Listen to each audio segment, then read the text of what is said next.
Hi everyone, my name's Jordan and welcome back to my channel.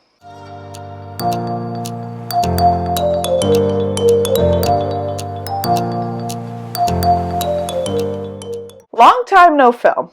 I have not filmed a video since before my trip to Japan. I know some videos came out while I was in Japan, but those were pre-filmed, so I literally have not filmed a video since before I left. So it's been over a month, I believe. And last week I kind of took the weekend off because as an introvert, my social battery easily runs down. And after being in Japan for 2 weeks, constantly in social interactions, last weekend all I did was play Zelda and watch Dimension 20. I didn't touch a book. I didn't talk to anyone. I just did nothing and it was amazing. So this weekend I promised I would film a new video. This morning though, I woke up and I was like, I still don't want to film. I still want a break. But I do want to be back in the community. I want to be back interacting. So the deal I made with myself is I didn't have to put on makeup or anything. I would just film one video, edit it, and get it up. So that explains the no makeup. Now, here we are. I'm very excited to be back. I'm very excited to be filming this so I can interact with you guys, even if I was too tired to set up my whole setup. I did it because I am so excited to get back into it, get back talking with you guys, interacting. So today I'm doing my June TBR. I know June has already started and I have already finished one book, but better late than never. May was a very slow month reading wise for me. I'm going to do my May wrap up next week, I believe. It was slow. And it's because I was in Japan. I got almost no reading done. I think I read maybe 20 pages of a book while I was in Japan. And then Zelda came out while I was in Japan. So just overall, I was playing a lot of Zelda. I wasn't reading. It was kind of nice. It was kind of a nice breather. But I will say it did take me like 5 weeks to read Memories of Ice because of how little I was reading. But that's neither here nor there. Let's get into my June TBR where I'm trying to catch up from my slow reading month in May. First up, I'm going to be reading Iron Gold by Pierce Brown. I'm buddy reading this with Alex on Tall Guy Reads, Kyle from Read by Kyle, and RJ from RJ Reads. This is the first book in the second series of Red Rising. We are reading this in preparation for the new release that I believe comes out next month or the month after. I think it's July. But towards the end of July. So we're all reading Iron Gold this month. I'm excited. I know that this is where Red Rising hits a multi-POV, so I'm very pumped for that. The basic premise of the Red Rising saga is humanity has moved into space and there is a caste system based on color, ranging from reds at the bottom to golds at the top. And Darrow is a red who works in the mines of Mars to get Mars ready for human habitation. However, after a series of events, he ends up getting recruited by the Sons of Ares, which is a revolutionary group who teach him that Mars has been inhabited by humans and this is just the Golds' way of subjugating Reds, and he infiltrates the Golds and tries to destroy them from within. And that is the general premise of Red Rising. So, Iron Gold, I believe there's a big time jump. We're kind of getting back into the world of these characters, and we're also switching to multi-POV, which I'm excited for because Darrow isn't my favorite. I think his journey grew on me as we moved through the original trilogy, but in Red Rising I thought Darrow was insufferable. So I'm excited to get a multi-POV story of these characters. Next up is my 12 books recommended by 12 booktubers. Last month's was Pines by Blake Crouch. I didn't get to it in May. For reasons I've already explained. So I've just started this. I'm about 35% in, and it is wild. I really had no idea what to expect. Oh, and this was recommended to me by Theo over on Rekindled Reader. I had no idea what to expect. I went into it blind, and it's like a thriller kind of horror story where you just like have no idea what's going on, and it's really good and really scary. So I am excited to continue that. Next, I'm reading A Shadow in Summer by Daniel Abraham, starting the Long Price Quartet. Buddy reading this with a bunch of people, but originally it was just Kyle from Read by Kyle and Alex from Tall Guy Reads, but I believe now a few other people have joined on, so this is a big buddy read now. I admittedly know next to nothing about this series or what it's about. I don't want to because I don't want to go into it with any preconceived notions because I've only read one other Daniel Abraham book, and that was Age of Ash, and I didn't love it.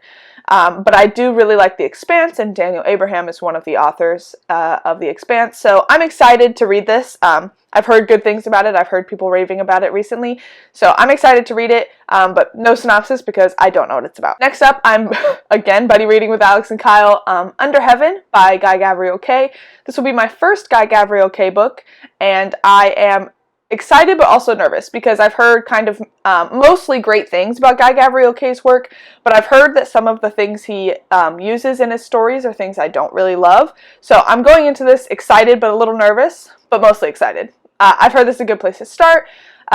Also with this one, I don't know a whole lot about it. I know that doesn't create the best content, not knowing what all these books are about, but I prefer going into books not knowing a lot about them so that I don't have any preconceived notions and I go into it blind and everything surprises me. That's what I enjoy most in reading. So if you're looking for better synopsises, go to my wrap-up. But I'm excited for Under Heaven. It'll be my first Guy Gavriel Kay, and I've heard that his prose is phenomenal, so I'm very excited to get into this. Next up, I have A Feast for Crows by George R.R. Martin. I am now a month behind on this read-along, but finally getting to it. This is where I start to forget kind of a lot of the story. I've read all of these before, but I don't remember much from this one, and then I DNF'd A Dance with Dragons about halfway through, so excited to finally be getting into kind of like new territory. It's almost like a first read. I know we get some fun POVs. I also think I might like this and Dance with Dragons more this time, knowing that they are happening at the same time, and we're just following different POVs in each. I did not know that when I first read these, so I'm excited to kind of, I'm hoping with that knowledge I will be able to better appreciate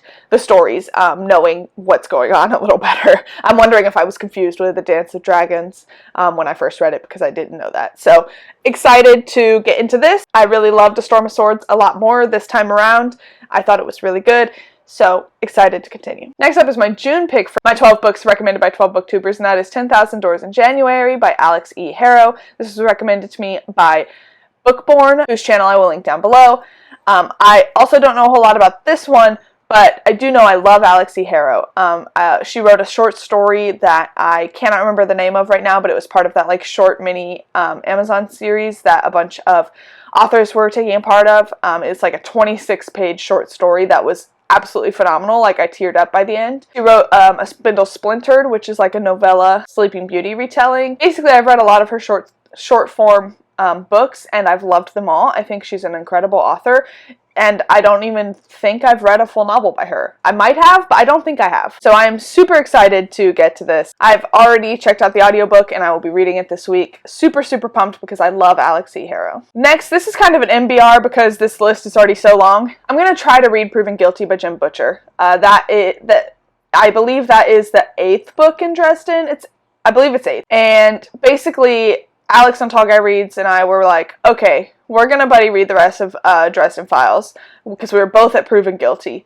And then out of nowhere, he was like, oops, I've already read up to Changes. So I'm reading them alone now, but now him and Kyle are pressuring me to read this right away. So I'm going to try to read it in June. Basically, they're bad influences. We all have a codependency on each other where we can't read books alone. So my TBR was much shorter than this, and then all of our buddy reads got added because they were just like, oh, we're also going to read this. And I was like, well, now I have to read it because we all have to read all the same books.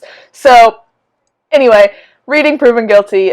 This series follows a man named Terry Dresden, who is a like magical cop, I guess. He's not really a cop. He's like a magical investigator. He works with the cops to figure out magical crimes. It's a pretty good series. If you've been following my channel for any length of time, you probably know that I've read these in a wild order. I read 1 and didn't like it, but Kyle says they get incredibly better, so he was like, why don't you skip 2, 3, and 4, read 5, skip 6, read 7.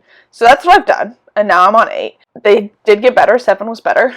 And I am excited to continue, and then I'm hoping that if I really love the series by the end, I'll go back and read those ones I missed and maybe just reread all of them. But it was either skip those or DNF, and Kyle thought it was worth it for me to skip.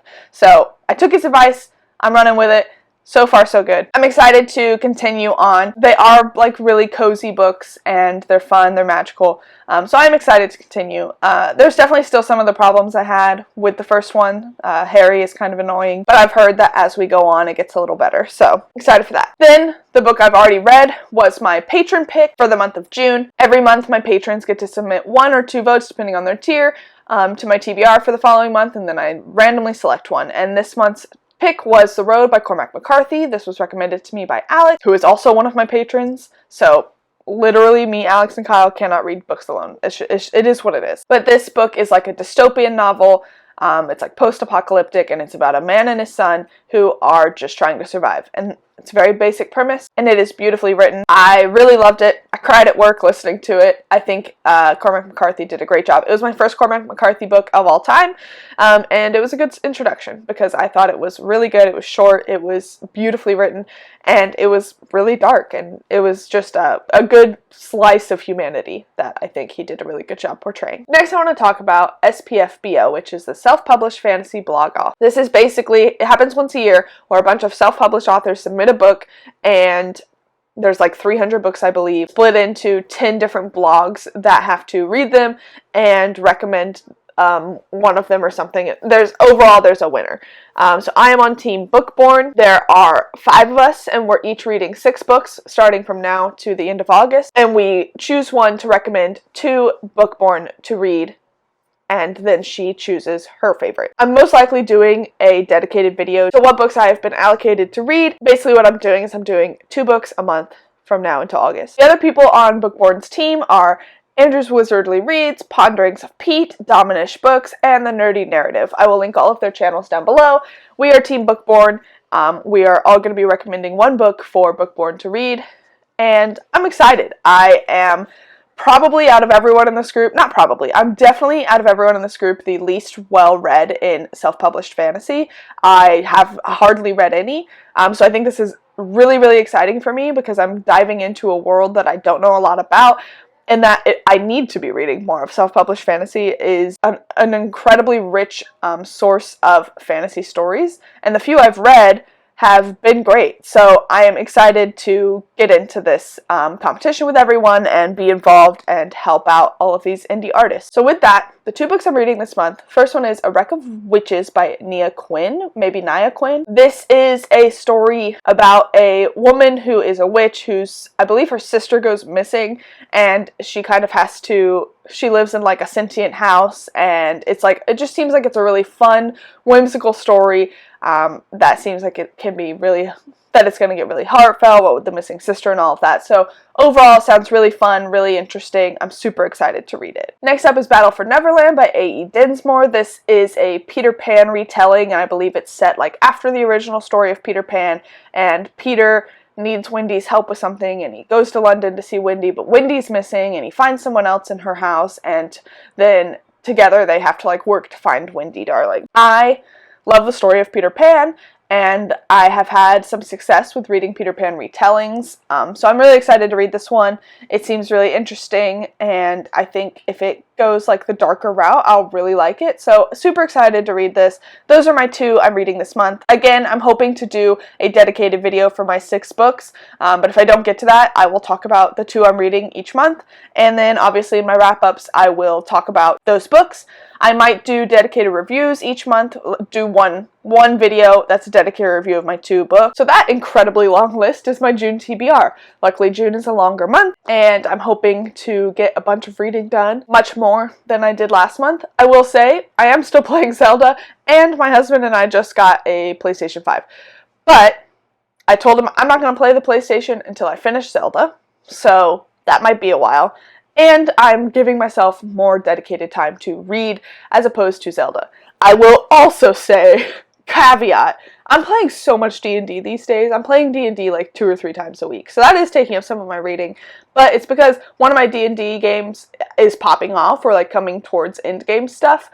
And we all are just constantly wanting to play. So like this week, we're playing later today. We've already played twice this week. So, but again, I'm still going to dedicate as much time as I can to reading. I'm hoping to get to all of these books this month. Some of these I have to read, and a lot of them I just really want to get to. Almost all of them are obligation reads, whether it be SPFBO or buddy reads or what have you. So I don't think any of these books I'm reading alone, like just out of my own choice, but that does not mean I'm not excited for these books, because many of these are books I've been really wanting to get to, so I will be getting to them this month, and I'm so excited. That is it for my June TBR. Thank you guys for being patient while I took a little break. Thank you guys for watching. If you like my content, if you could please like, comment, and subscribe. Let me know down below what you're planning on reading in June. If you really like my content, please hit the notification bell to be notified every time I post new videos. If you are so inclined, you can join my Patreon with the link down below. There you can help choose my monthly TBR. You can participate in patron-exclusive reading sprints. There is a patron-exclusive Discord. There's a bunch of perks, so if you're interested in that, check out down below. Thank you guys for watching. As always, your support means the world to me, and until next time, thank you guys.